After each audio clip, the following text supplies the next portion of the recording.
Good morning, my darlings, or evening, or afternoon, or indeed whatever time of day it happens to be when you watch this. And a very warm welcome back to the library is open. So I hope you brought your library cards, my darling tongue. Pop or don't. It's up to you. It's a free world, allegedly. Today we are back, or I am back, with a very special book tag for the lovely, lovely, lovely Charles Heathcote, author, YouTuber, raconteur, if you will.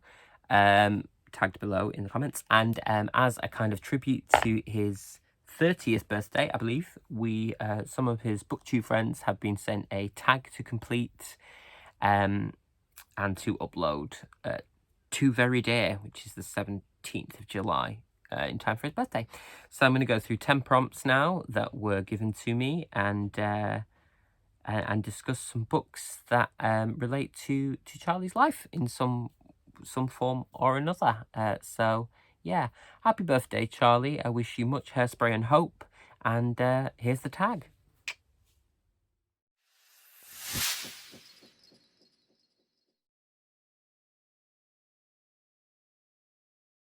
So, first prompt, obviously, all about Charlie's name. My gut instinct was to go with Charles Dickens, who I do enjoy very much. However, I've decided to box clever and go with something that I think our Charlie would also enjoy. So I'm going to go with Simon Brett's Charles Paris series, which is a kind of cozy crime, kind of British, quite camp crime series featuring our protagonist Charles Paris, who's a middle-aged semi-alcoholic actor who finds himself investigating crimes in a variety of theatrical settings. This is really, really fun and very much, I feel, in the vein of Charlie's kind of tastes for both the cozy and the slightly eccentric. So there we go. This is the omnibus. I think they're out of print now. This is one of those like trade paperbacks, I think, or back in print or something. But these are the first two books in the series, Cast in Order of Disappearance and So Much Blood. So there we go.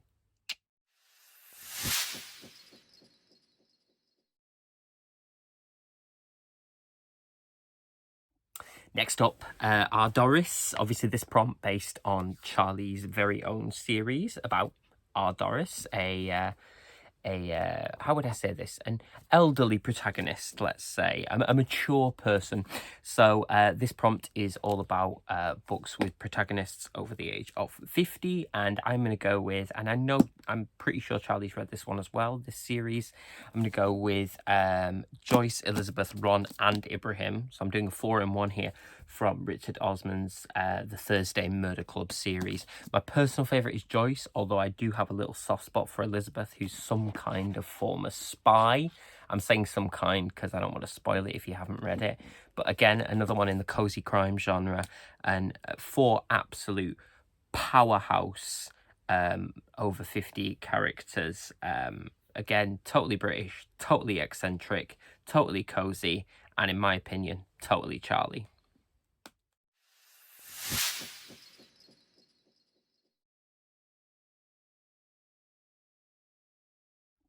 Thirdly, a bit of a puzzler, this one, because I've kind of already used these up in the previous 2 prompts, but this prompt, An Heir to Murder, named after Charlie's other series, kind of crime investigation series.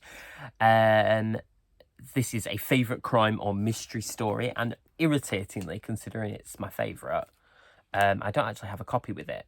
Well, I can't find one anyway, so instead I'm just going to tell you what it is and then show you a picture of the author, which is just going to have to do in a pinch, isn't it? So my favourite is Dead Man's Folly. Well, it's one of my favourites, by Agatha Christie, Dame Agatha, and you're just going to have a look at her picture there.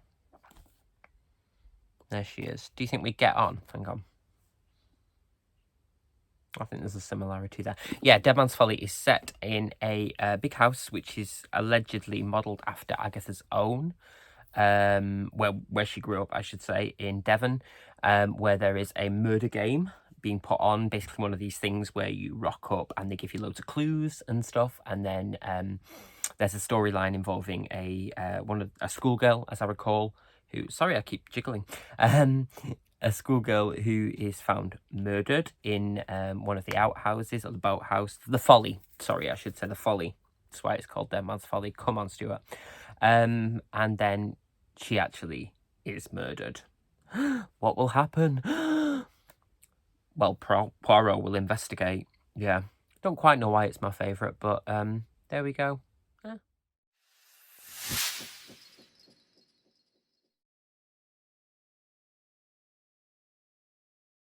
Fourth prompt we've got is Chocolat, which is a tribute to one of Charlie's favourite authors, Joanne Harris. Other books are available by her, and I'm going to pick the same author as I picked for my favourite crime. What? That's outrageous, I know, but I don't care, no. However, I'm going to go, again, as I say, with Agatha Christie, but I'm going to pick one of the ones that she wrote under her pseudonym, Mary Westmacott. These are kind of non-crime related novels that were more about not necessarily romance per se, but familial drama and so on and so forth. And I'm mentioning this because I think more people should read it and it should have a bit more respect because I think it's beautiful. So this is Absent in the Spring by Agatha Christie, writing as Mary Westmacott. This is about this woman called Joan who gets stranded on a railway on the way back from visiting her daughter, and she sort of realises it's the first time she's ever kind of been alone. She really has to sort of ponder, look back on her life and really assess the kind of person she thought she was, but the kind of person that she actually is. And I think it's a really interesting character study. And I think what's great about the Mary Westmacott novels is that you really get an idea of why Agatha Christie was such a good crime writer, because fundamentally she's a great writer about people and their kind of inner lives and stuff. So yeah, there you go. Absent in Spring. Incidental detail, it was also when I was at drama school we had to be assessed on sonnets, and From You I Have Been Absent in the Spring was mine. So there you go.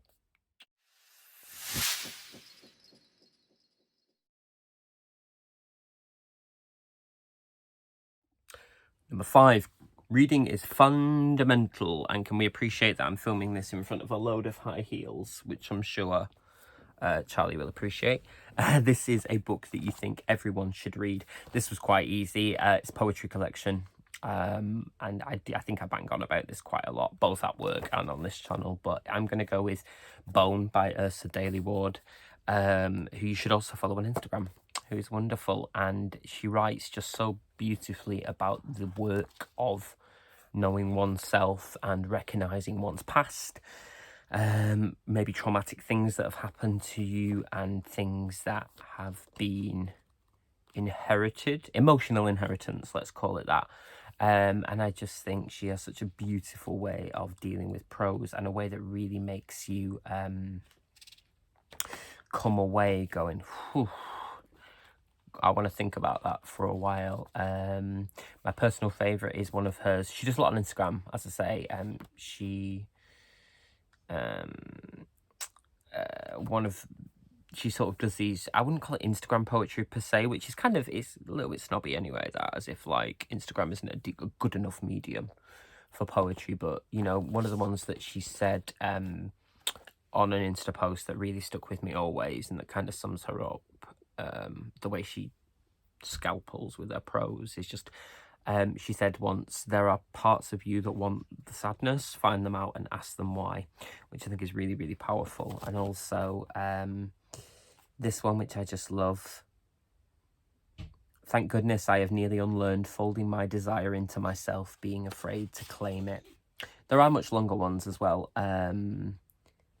but I think that as an experience you go a long way to better this. So, Bone.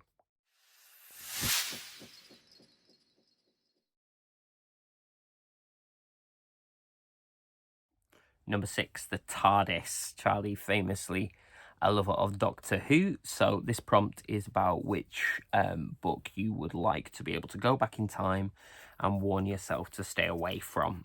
So this is a hard one, this, because I don't really take any pleasure in not recommending books, but that is the prompt, so I'm going to go with one. I'm going to go with this one. Again, I take no pleasure in this, but them's the rules. So this is Thinner Than Skin by Uzma Aslam Khan.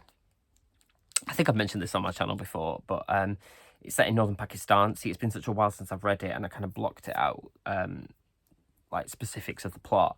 It's about a group of people whose lives are changed forever. Among them, a young Pakistani photographer, Nadir, there with his Pakistani-American lover, Farhana, to introduce her to the country of his ancestors. One of his closest friends is haunted by ghosts, and he's hoping that the mountains may offer him a reprieve from his troubles. Tragedy at the mountain lake binds them together, making their fates irrevocably intertwined. And I really loved the sound of this and wanted to read it, but if I could go back in time, I would say don't go near it, because it's, and I say this with love, but it's so boring. So boring. I'm sorry, and I'm, and no, you know what, maybe it's just not for me, but it bored the backside off me, I'm afraid to say. So probably wouldn't, had I time traveling abilities, probably wouldn't recommend that I read it.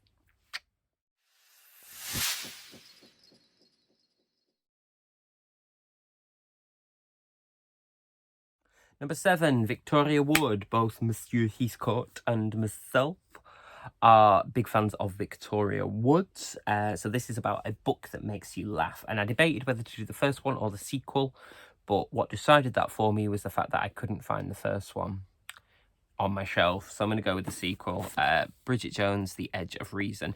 Now, you may have seen the films. I've seen the films. I think they're great.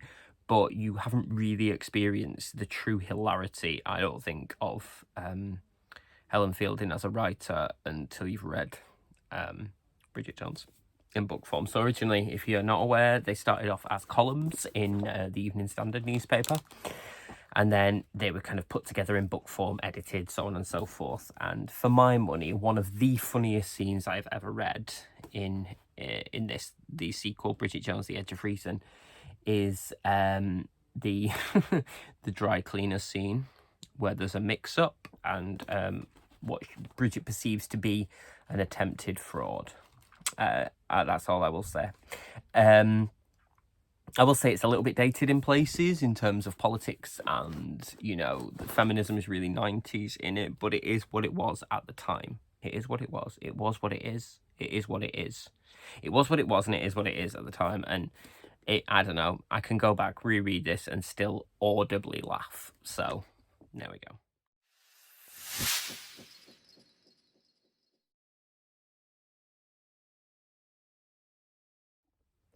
So, Sally, a book. So, I don't know why I did that like Wurzel Gummidge. A book featuring your favourite pet or animal. I'm going to go for this prompt with a series I've mentioned before on my channel. There's a lot of common themes here, isn't there? It's possibly why I enjoy Charlie's content so much. But I'm going to go with Mandy Morton's the #2 Feline Detective Agency series, in which it's basically a private detective agency, but all you need to know is that every character is a cat. And it's a cat world, and they're all cats. That's it, really. This one's the 4th one, Goes to Christmas Pause. But big shout out to my, I'm going to go fave animals.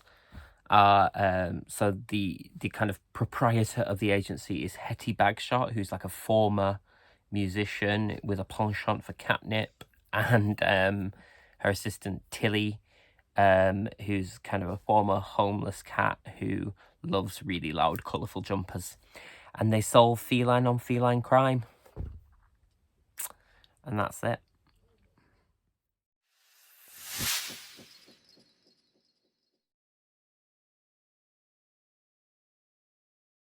Okay, number 9. I'm not going to attempt to read this, quite frankly, because I can't, but the prompt is based on Charlie's language learning capabilities, interest,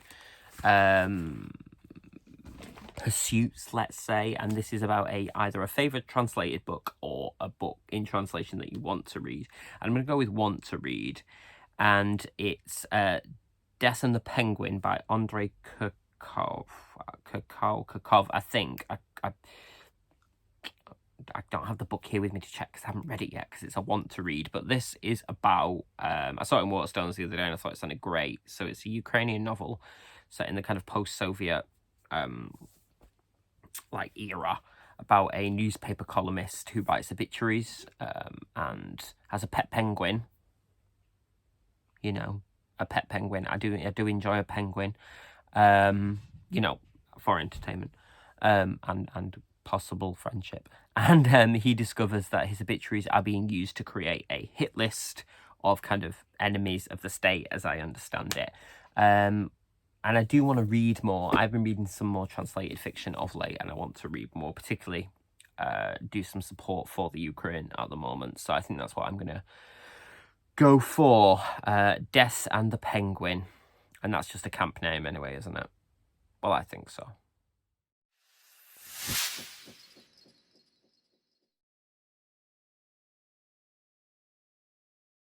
And finally, number 10, Age UK, a charity shop book bargain that you adored.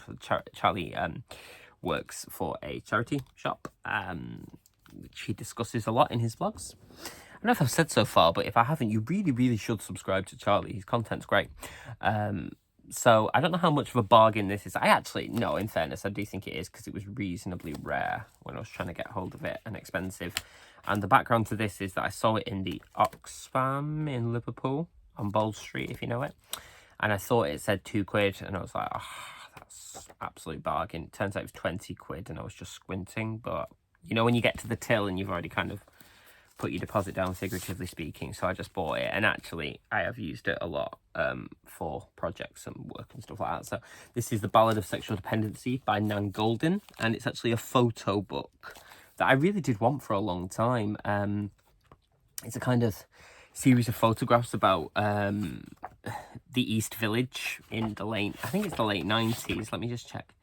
And the photographer kind of describes it as a sort of diary, a photo diary of the people she knew, the people who kind of, you know, influenced her life and stuff. And it's a little bit graphic in some places, but it's about love, violence, attraction, power, just the day-to-day, you know, minutiae of being alive as a human. And I'm not going to show any of the pictures, like I said, because some are quite explicit, but this was, like, even for 20 quid, in fairness, this was a total bargain. So, Ballad of Sexual Dependency by Nan Goldin. So there we go. There's the Charlie hashtag Charlie birthday book tag. Birthday book Charlie tag book BookTube Charlie tag. So all that remains is for me to reiterate that you should absolutely subscribe to Charlie, who is tagged in the his channel is tagged in the description down below. You should also go to his latest video and wish him a happy birthday. And yeah, so all I need to say now again is to reiterate a massive happy birthday to Charlie. That's the hug emoji from your phone. And to hope that this new decade of your life is as fruitful and full of the gathering of the wolves as the previous one has been.